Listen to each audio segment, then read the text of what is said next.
Guys, it is time to pick our TBR once again. So far, we had a pretty decent reading month in June and July. I don't think a lot of the books were like heart stoppers or immediate 6-star reads, but I did have a lot of good books. So I'm very happy, and I'm hoping to bring the same energy into August. And I already picked my August TBR. I just want to go through them with you guys. I think this is the last month where I'm just gonna completely pick my own TBR because I feel like I want to be a little bit more interactive with y'all, especially with the Patreon coming up. So I'm so excited about that. If you are new here or if you didn't hear it from the last few videos, I officially have a book club on Patreon. The link will be down below. Make sure that you join so that we can read books together, and I'm very excited to see all of you guys there. But that's not what we're talking about today. Today we were talking about my TBR. Now, I recently just finished The Poppy War by R.F. Kuang, as well as Not in Love by Ali Hazelwood, and I'm not gonna lie, Ali Hazelwood's book was a bit much for me. Initially, I thought it was really gonna be a 4 or 5-star book. I will have a full review on all the books that I've read recently, so I'll go into more detail then, but it was just way spicier than it needed to be, and I felt like it kind of took away from the story. As I was reading, I was just like, hello? It just was unnecessary in my opinion, but I did like their interaction. I did like their relationship. Now with The Poppy War, too stunned to speak. It was absolutely insane for a lot of good reasons, for a lot of not so good reasons, but all in all, I had such a wonderful experience. I believe I rated that a 4.5 out of 5 stars, and it just continued to solidify why R.F. Kuang is my favorite author. I think that she's ruthless. She is so real. She says the things that we're not willing to admit or want to hear, and I think that's why I gravitate towards her so much, because she's not going to sugarcoat anything for you. It doesn't matter what you want to happen as the reader. She's going to tell you what's going to happen in real life. And I believe that that is a lost art, because a lot of the times with authors, and maybe just society in general these days, we all just kind of want the light and fluffy thing. We're all a little bit more sensitive than maybe we would have been 50 years ago. And I think that while some of that is good, I think it's also dulling the experiences of others in life, because The Poppy War is about a war, and she goes into gruesome detail. I'm not going to elaborate too much here because again, we will be doing a review, but wow. I was awestruck. I was sick to my stomach. The people that you loved died. The people that you hated lived, and it was just so realistic and so heartbreaking because of that. And yet it was still such an incredible story. She's a wonderful storyteller. Like, I think she has such a visceral grip on the human experience and emotions, and she does such a good job of showing that through her writing, which I think is just a lost art in itself as well. So all in all, I had a wonderful time with The Poppy War. Now that book is just one of a trilogy, so I do have to read The Dragon Republic and the last book. I can't remember the name right now, but I have to read those books. Honestly, I am terrified to read them just because I fully understand her now as an author, or as much as I can based off her current work, and I just know she's not going to care about my feelings. And I don't know if I'm in the emotional space to where I can deal with my heart being ripped out again and again and again. Y'all know how I dealt with the Harry Potter series, so I'm not sure if I'm ready for another series. But regardless, I say all that to say I had to add her into my August TBR this month as well, just because I have like the biggest girl crush on her right now. She is such an incredible writer. She is unbelievably brilliant, and I just want to consume as much as she has out. So I definitely added her in this TBR. But let's start from the beginning. So we have a pretty good mix this month as far as genres go, but I'm just gonna go from my most excited read to maybe not my least excited, but like, you get it. On the topic of Miss R.F. Kuang, we have to read Babel.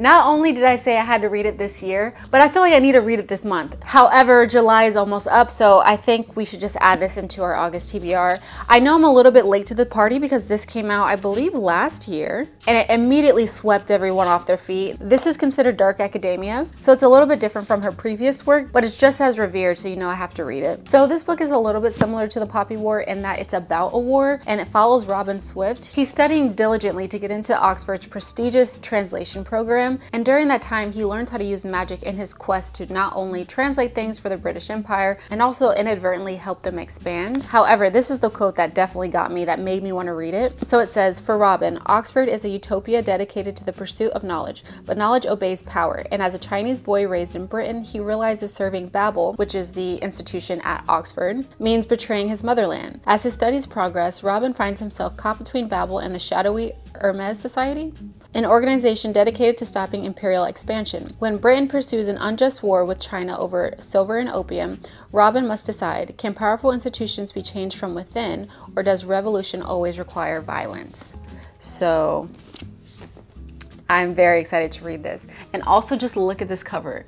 Her attention to detail is not just in her writing. Like, she is so prideful in her work and it just shows. So very excited for this. Secondly, this feels like a book just for my soul. Based on the description of this book, it feels like it's exactly what I need at this time in my life. And that book is Everything I Know About Love by Dolly Alderson. If y'all remember, this is the book that I wanted to read in July. However, when we played that game, I just didn't get it. So that kind of sucks. But now we're reading it this month. Now, this is a memoir, but I've also heard that this is a book that everyone in their 20s needs to read. It's not just about love, it's not just about loss and life experience, but it's a combination of all of those things. And apparently she delivers these stories about her life in a really humorous way, so it feels like, yes, you're learning life lessons, but it's not so harsh, and it feels like it's something that's relatable.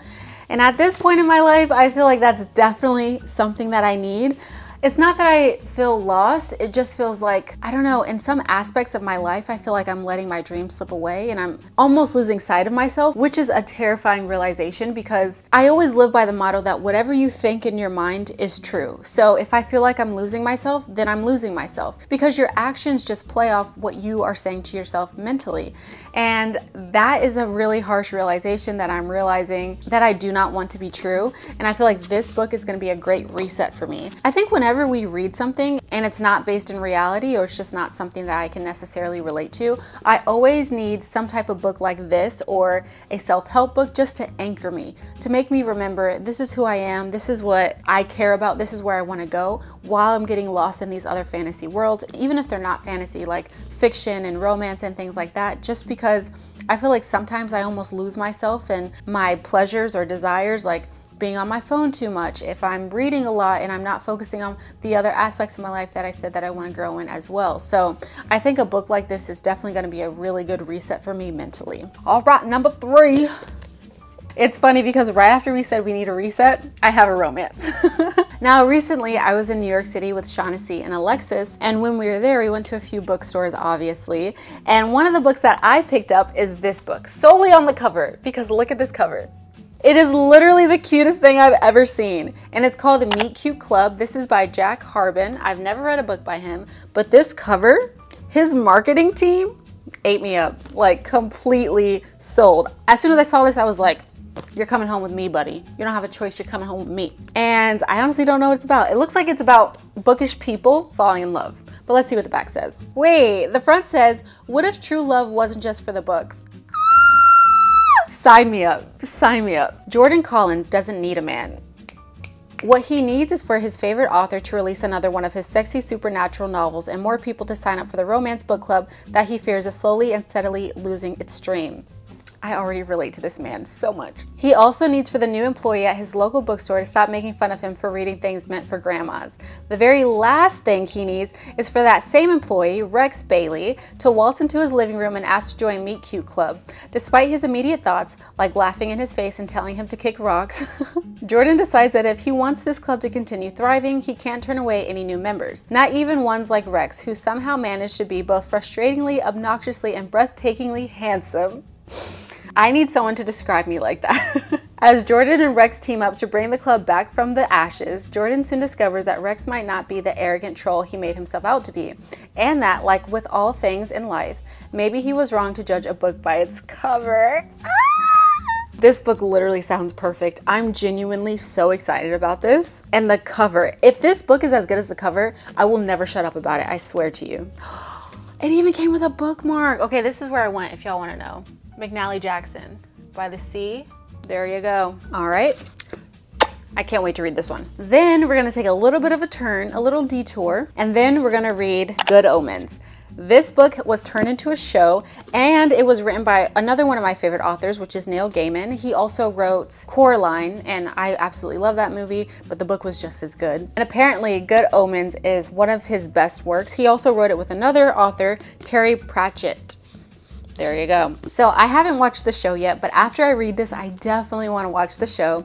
And apparently this book is about all the angels and demons preparing for the rapture, basically. They already have a date set. It's supposed to be on a Saturday. The world's going to end, and they're all just preparing for that event, right? But there's one angel and there's one demon who aren't necessarily excited for this event. They're kind of looking for a little bit more time. And so you just follow them going through this experience, preparing for this rapture. And apparently it's very funny, it's very witty, and I'm excited just to see how these two interact with each other. I don't know much about it. I just read the back, but I've heard nothing but good things about this, and I trust Neil Gaiman with my life. So I know that this is going to be good. I just hope that the show is as good as the book, because I feel like the book is going to be good.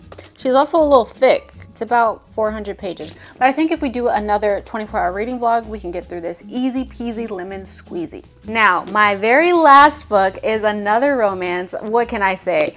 I'm a girl of consistency. Now, this book was picked for me by Shaughnessy. If y'all don't know, she's like the romance queen. So whenever she recommends a romance for me, I know it's gonna be good. She picked this romance for me in particular because there's representation. We have 2 Black main characters, so we already love to see it. But not only that, she picked this book because apparently the banter is some of the best banter she's read. And if y'all know me, I think with a romance book, like a true, honest to God, true love romance book, I think it thrives on the banter, on the interaction, on their communication, how they interact with each other, not just the push and pull and like the conflicts that they deal with, because yes, those things are important. But I think that for me, what really gets me is how honest they are with each other, the attraction to each other, how they melt into their lives together and stuff like that. So all of that means so much to me.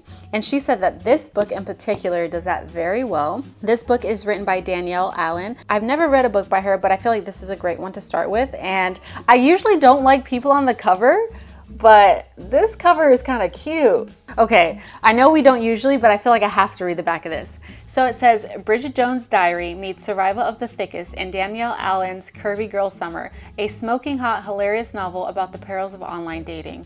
Ugh, it already sounds so good. There's got to be an easier way than dating. I want the shortcut. I just want to find my person and start our lives together. If that is not our current generation, I don't know what is, because I literally never leave the house and I just expect my Prince Charming to knock on my door and ask me on a date. I don't know if that's just me. So this book is about Aaliyah James. Aaliyah is a curvier woman who is almost hitting her 30s, and her family keeps reminding her like, baby girl, when are you gonna have kids? Your biological clock is ticking. What are you gonna do? And now she's at the point in her life where she's tired of her family telling her what to do, telling her that she needs a man, because she's like, I don't need one, but also I want one.